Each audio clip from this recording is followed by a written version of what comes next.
A neighbor's porch light blinked out, the street fell quiet, and then a soft knock at my door changed the way I looked at my family and myself.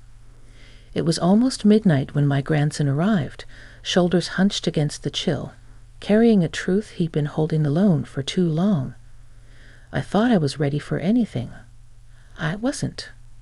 Don't forget to like the video, share your thoughts or story in the comments, and subscribe to stay updated with our latest stories. Now, before I begin, tell me, where are you watching from? I'd love to know which cities and towns are joining me for this memory that stayed with me for years. The kettle had just clicked off. I'd been standing in the kitchen, listening to the tick of the wall clock and the faint hum of the refrigerator, thinking about how the house sounds bigger after sunset. The kind of big that reminds you you're alone. When the knock came, it wasn't urgent, more like someone asking permission to enter a memory. I folded my robe tighter and opened the door. There he was, taller than I remember every time I see him, hair a little too long over his eyes, breath making small clouds in the porch light. "Hi, Nana," he said, and even though his voice has deepened, it still holds the boy who used to climb my apple tree and launch paper airplanes from the back steps. He tried a smile, failed, and glanced over his shoulder, as if the darkness had followed him all the way to my door. "Come in," I said, and just like that, the house felt smaller again, filled with the shape of someone I love. I took his jacket, damp from the mist, and draped it on the chair. The kettle still held its heat, so I poured 2 mugs of chamomile and slid one across the table. He wrapped both hands around it, grateful for warmth he didn't have to explain. "Sorry it's late," he said. "Late is only a problem when it comes with bad news," I answered, trying to keep my voice light. "And even then, late is better than silence." He stared into the steam.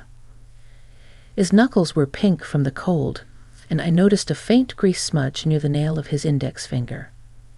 A day spent fixing something, maybe a bike, maybe a car he shouldn't be driving yet. I'd almost asked, but the set of his shoulders told me not to interrupt the gathering of his courage. "Dad thinks I'm at a friend's," he said finally. The words landed with a dull weight. Not a lie he was proud of, more like a bridge he had to cross to reach the truth. I have learned that when young people speak around something, it's because the center is tender. So I didn't chase the fringe. I waited. The wall clock ticked. Somewhere in the pipes, the heater sighed like an old dog settling down. Outside, a car rolled by, tires whispering over wet asphalt. He took a sip and winced. Too hot. "Nana, did you ever keep a secret because telling it would break someone you love?" "I did," I said, and memory pulled tight in my chest. Sometimes the hardest kindness is an honest one. He nodded, eyes shining, but not with tears. Not yet. "I found something, and I think it changes what I thought I knew. About Dad. About Mom. About you." He lifted his gaze to mine then, and what I saw wasn't rebellion or drama. It was a boy carrying the edge of a heavy door and asking me to help lift the other side. "Where did you find it?" I asked. "In the garage. In the old cedar chest under the dusty blue tarp. I went looking for the jumper cables." He tried the smile again, and this time it held for a second. I always find more than what I look for in that garage. I could picture it clearly. The chest that had followed me through 3 houses, full of the kinds of things that are more feeling than object. Letters curled at the corners, a pressed leaf from a long-ago autumn, a Polaroid with the date written in ballpoint on the white frame. That chest wasn't supposed to be anyone's business until I decided it was. "What did you open?" I asked, careful as a nurse undoing a bandage. He reached into the pocket of his hoodie and set something on the table. An envelope, soft with age, the adhesive gone to powder. My name on the front in a hand I knew instantly. The slanted, deliberate handwriting of my late husband. The room seemed to shift as if the walls inhaled. For a second, the kitchen became the past. Him at the table, head bent, light catching the silver in his hair, the smell of coffee and sawdust. "I didn't read it," my grandson said quickly. "Not all the way, just the first line. I thought maybe you should." I rested my fingertips on the envelope and felt the delicate tremor in my own hands. The paper carried the faint scent of cedar and something else, old ink, old promises. I could have opened it right there. Instead, I looked at the boy in front of me and remembered the rule I made with myself after I became a grandmother. People before papers. "Tell me what made you come now," I said. He swallowed. "Dad's been different. Since the holidays, he keeps saying everything's fine, but it's like someone turned down the color in the house. We don't talk about Mom much. I think he's trying to protect me, but it feels like the truth keeps leaking out the corners." I listened, and in the spaces between his words I heard the creak of a heart taking on more than it should. I reached for his hand. He didn't pull away. His palm was cool, and I covered it with both of mine. "When you were little," I said, "you would bring me every puzzle with a missing piece and ask if I had it. You were convinced I had a drawer full of puzzle pieces, ready to complete anything. I don't, but I do have time. And ears. And a long view." He let out a breath that wasn't quite a laugh. "I need all three." "Then we'll use them," I said. I slid the envelope back toward him. "We'll open this when we mean to, not because the night feels bigger than we are." He nodded, steadier now, and for a few minutes we simply drank our tea. The clock kept time for us. The house warmed around us. He asked for honey. I handed him the jar with the tiny dipper, and he drizzled a thread of gold into his cup, watching it dissolve. Small, ordinary movements, anchors against the pull of whatever waited. "Nana," he said at last, voice softer, "I didn't come just about the letter." I felt the room listen with me. Outside, the mist had thickened. The porch light caught it in a halo. I could see our reflections in the window. Two shapes at a kitchen table, an old story beginning again. "What else? Love?" I asked. He looked up, and there it was, the thing heavier than paper. "I think I made a choice, and I don't know how to tell Dad. I don't even know how to tell myself." He paused, searching for the right doorway into his own sentence. "But I know I had to tell you first." The silence stretched between us, not uncomfortable, but waiting. He had lowered his eyes to the steam curling from his cup, as if the answers might be hidden there. I let him take his time. I've learned that rushing someone who carries something heavy only makes them grip it tighter. Eventually, he lifted his head, and his voice trembled just enough to remind me he was still more boy than man, despite his height and deepening voice.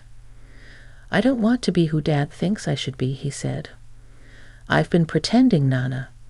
Pretending I agree with every plan, every rule, every future he lays out for me. But I don't, and I can't keep nodding anymore." The words struck me like wind rattling the window in a storm, unexpected, powerful, and insistent. I could see the conflict written across his face. His jaw was tight, but his eyes pleaded for understanding. I thought of his father, my son, whose expectations were built like brick walls, strong and unwavering, and I suddenly understood the impossible squeeze my grandson felt between wanting to honor his father and needing to breathe freely. "What do you want to be?"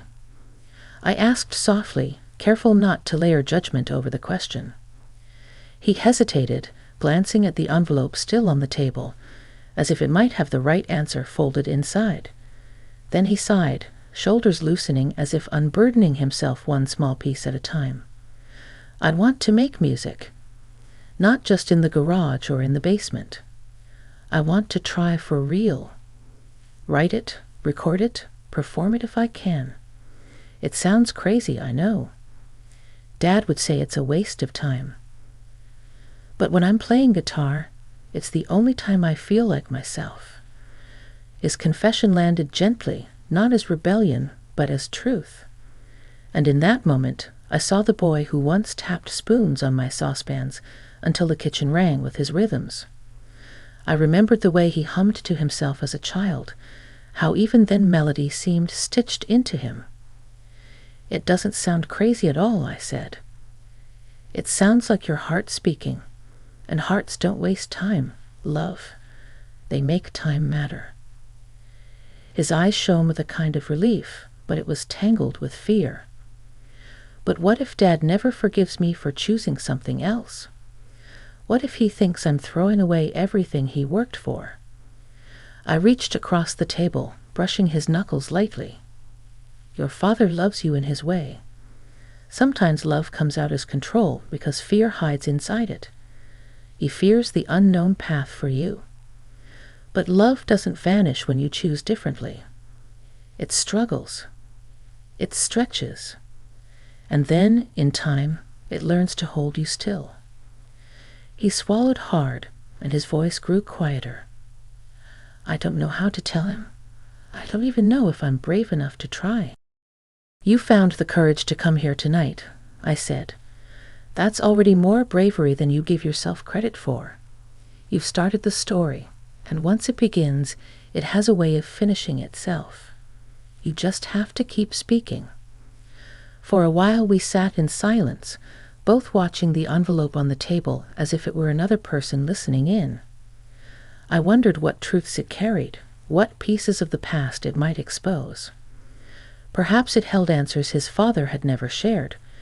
Perhaps it contained the roots of this very conflict, planted long before my grandson was born. He noticed me staring at it and whispered, "Do you think it's connected? The letter and me feeling this way?" I took a deep breath, weighing the possibility. Sometimes the past echoes louder than we realize, but your choices are your own. The letter might explain your father, or it might explain me, but it cannot explain you. That part you'll always write for yourself. He leaned back, letting the words sink in. The lamp over the table cast a warm glow on his face, softening the sharp lines of worry. In that light, he looked less burdened, more like the boy who once believed I could fix every broken toy and missing puzzle piece. Finally, he smiled faintly. "I knew I had to tell you first. You've always been the one who listens without rushing me." "And I always will," I said.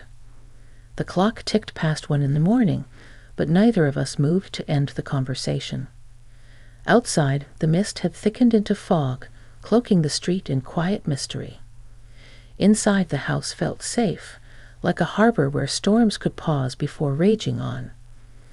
I reached for the honey jar again, drizzling a little more into my tea, and said, "When the time comes, we'll open that letter together.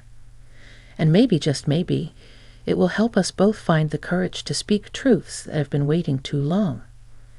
He nodded, his shoulders finally easing as if he'd found a place to rest. And in that moment, I realized the night had changed us both, him for daring to share, and me for remembering that even in silence, love waits to be spoken aloud.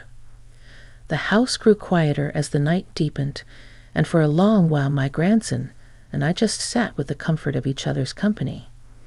The envelope lay untouched between us, like a bridge neither of us was ready to cross. His fingers tapped absently against his mug, a rhythm that told me his mind was racing faster than his words could keep up. I waited, letting the silence do its work, because sometimes the best way to help someone speak is to give them the room not to. At last he shifted in his chair, eyes flicking toward the window where the fog pressed against the glass. "Nana," he murmured, "I think I'm scared of becoming him." The word him carried the weight of his father, my son, heavy with unspoken rules and quiet disappointments. My heart squeezed. You are not destined to become anyone but yourself, I said softly. But I know what you mean. The fear of repeating patterns, of carrying burdens that don't belong to you.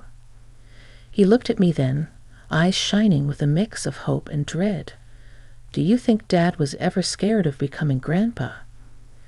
The question hit me like a sudden draft. Memories of my husband, his strong hands, his patient silences, his letters, rose like ghosts in the room. I thought about the way my son often stood with the same posture as his father, stiff-backed, trying to look unshakable even when the world had already cracked him inside. Yes, I said finally. I think your father was terrified of it. And in trying so hard to be different, he sometimes became even more like him. He absorbed my words quietly, his thumb tracing circles on the mug. The truth had settled between us now, fragile but undeniable. I pushed the envelope gently toward him. Do you want me to open it? He hesitated, then shook his head. Not yet. If we open it now, I think it'll swallow the moment. I don't want that. I want to remember that I told you first. I smiled at his wisdom, surprising and steady for someone so young. Then we'll wait. He leaned back in his chair, exhaling. Dad doesn't listen like you do. Every time I try to talk, he's already building the answer in his head before I finish. I feel invisible. His words cut deep because I knew them too well. I had once felt invisible in my own marriage, my voice brushed aside by decisions made in silence. I saw the same storm in my son now, and it pained me to realize my grandson was caught in it too. You are not invisible, I told him firmly. Not to me. And deep down, not to your father either. But he may need time to learn how to see you. Sometimes love comes wrapped in the wrong language. He blinked hard, fighting back the tears that wanted to surface. His jaw tightened, then loosened. What if I fail, Nana? What if I chase this dream, and it just breaks me? I reached out, cupping his cheek with my palm, the way I did when he was small and feverish, when comfort was the only medicine I had. Failure is not the end, love. It's part of the road. Every broken piece teaches you something about yourself. And sometimes the path we fear the most is the one that frees us. For the first time that night, he let a tear fall. He didn't wipe it away, and neither did I. It glistened in the lamplight, proof of his courage. The fog outside thickened, wrapping the house in a cocoon of quiet. The world felt distant, as if it had receded to give us this sacred space. He leaned forward suddenly, his voice low, trembling with urgency. There's something else, something I've never told anyone. My breath caught, but I kept my expression calm. You can tell me. He swallowed, his fingers tightening around the mug, as though it anchored him to the earth. Sometimes, when I play music, it feels like Grandpa is there. Like he's listening. I don't know if it's my imagination or something real, but it makes me feel not alone. A shiver passed through me, not of fear, but of recognition. I too had felt his presence, in dreams, in quiet mornings, in the scent of cedar that lingered long after the chest was closed. I reached across the table and took his hand. Then maybe it is real, I whispered. Because love doesn't end when a heartbeat does. It echoes. And maybe your music is where it finds you. His lips parted in wonder, as though I had given him permission to believe what he already knew in his bones. For the first time that night, his face softened, the heaviness lifting. The clock chimed 2. Still we did not move. The letter remained unopened, but the truth had already begun to surface, not from paper, but from the fragile courage of a boy who dared to come knocking in the dark. And as I sat there, holding his hand, I realized something too. This visit was not about answers in an envelope. It was about a grandson asking for space to grow into himself, and a grandmother remembering that even in the quietest of nights, the future can come knocking, carrying a voice that trembles but will not break. The night seemed endless, but in the way a precious moment stretches, as though time itself understands it is witnessing something important. My grandson sat across from me, his face calmer now, though I could still see the traces of unease flickering in his eyes. The envelope remained untouched on the table, a silent witness to our conversation. I knew that whatever it contained, it was only one piece of a much larger story, a story that was unfolding right here, between the two of us. He leaned forward, elbows on the table, and whispered, "Nana, what if Dad never understands? What if he just sees me as a disappointment?" I reached for his hand again, my thumb brushing lightly over his knuckles. Understanding takes time, love. Sometimes years. Sometimes longer than we want. But a father's love, even when tangled with fear or pride, doesn't vanish. It may bend, it may break in places, but it remembers the root. You are that root. He blinked, tears welling up again, though softer this time. I don't want to fight him. I just want him to hear me. And he will, I said. But it might not happen in one conversation. You'll need patience and courage to keep trying. And when the words don't come out right, remember, you already told me. You've already spoken your truth. That matters more than you realize. The clock's ticking filled the silence again. Outside, the fog pressed heavier against the windows, like a curtain keeping the rest of the world away. Inside, the kitchen light cast its steady glow, as though determined to hold back the night for us just a little longer. He glanced at the envelope, then back at me. "Do you think Grandpa left that letter for you to read now? Or for Dad?" I thought about that for a long moment. My husband's handwriting, still so vivid in my memory, seemed almost alive on that paper. "Maybe he left it for all of us," I said. "Sometimes words wait until the right ears are ready." He nodded slowly, letting that sink in. Then, with surprising resolve, he pushed the envelope back toward me. "Keep it, Nana. Open it when you're ready. I don't think tonight needs it. Tonight was about us." My heart swelled with pride at his clarity. He was right. This night was his step into himself, not a return to the past. I stood, stretching my stiff knees, and walked to the counter. "You'll need a bed," I said gently. "It's too late to go back." He smiled for the first time that truly reached his eyes. "I was hoping you'd say that." We moved quietly through the house, the way people do when the hour feels holy. I brought him extra blankets, the thick kind that still held the faint smell of cedar from the chest in the attic. He settled onto the couch, his long legs draped awkwardly over the armrest, a picture of boyhood and manhood colliding. Before turning out the lamp, he called softly, "Nana?" "Yes, love." "Thank you. For listening. For not laughing. For believing me." His voice cracked a little, and that sound will live in my heart as long as I breathe. I walked back to him, leaned down, and kissed his forehead. "Thank you for trusting me. That's the greatest gift you could have given tonight." When I finally returned to my room, the house felt different. Not just warmer, but alive. As I lay down, I realized that while I hadn't opened the letter, a greater truth had unfolded. My grandson was no longer just the boy with paper airplanes and scraped knees. He was becoming a young man with dreams, fears, and a voice that deserved to be heard. And I, too, had changed. I understood now that my role was not to solve everything or hold every missing puzzle piece. My role was to witness, to remind him that he was not alone in the silence, and to hold space for his truth.